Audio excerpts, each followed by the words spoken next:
What was the social side like? Obviously, coming from the Navy, did you feel welcome on base and with the F-117 community? The social side. The social side was great. It was very much like the Navy. In the Navy, a lot of drinking. Air Force, a lot of drinking. But the drinking was a lot more convenient because in the Navy, we had to drive all the way from the flight line over to the officers club. And in the Air Force, they got a bar in the squadron. I don't know if you knew that or not. You probably did talking to some of the Air Force guys. So there's always a keg, there's always popcorn. And there's this nasty stuff called Jeremiah weed that Oh I my was God. introduced to. Yeah, I had to go through a naming ceremony. Obviously, in the F-117 community, everyone had their call signs when they showed up. So it's simply a process of reaffirming, but you have to go through the process. And so, of course, numerous alternatives were proposed, shots were done, and then, of course, you ended up with your original call sign. Luckily, I just certainly didn't need Kickstand of Love. I ended up stayed on with Beaker, which was interesting because Beaker, I wanted something, you go in to become a fighter pilot, you want something like Spine Ripper, Killer, Snake, um, something like that. And of course, I ended up with a Muppet Beaker because I'm particularly tall. I'm about 6'3". I had a long neck, and my hair used to be red, nice bright red, but it's faded a bit since then. And so every squadron I got to, who you look like? You look like that Muppet Beaker. I'm like, well, he's an internationally recognized figure. Doesn't necessarily inspire fear in the hearts of the enemy, but it will do. And so it's been Beaker ever since. So, but socially, it was about the same.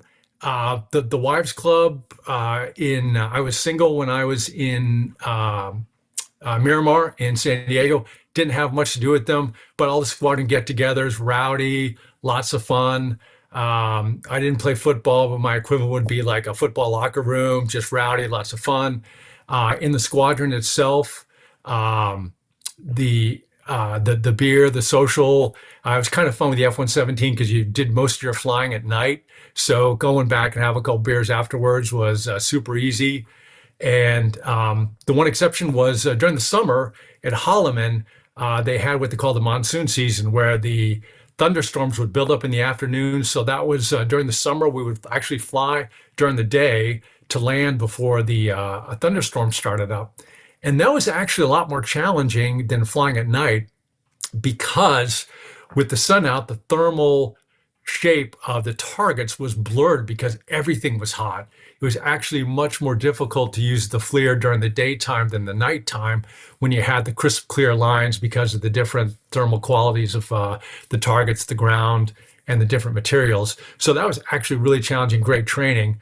But again, having a bar, the social scene, lots of drinking, lots of fun. Of course, the club got introduced to crud at the pool table there.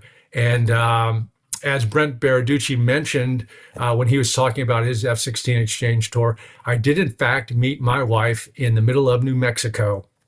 Uh, San Diego, I was gone quite a bit, lots of women there, but back in the day, people didn't like writing letters, so I was gone so much, never really had time for a relationship.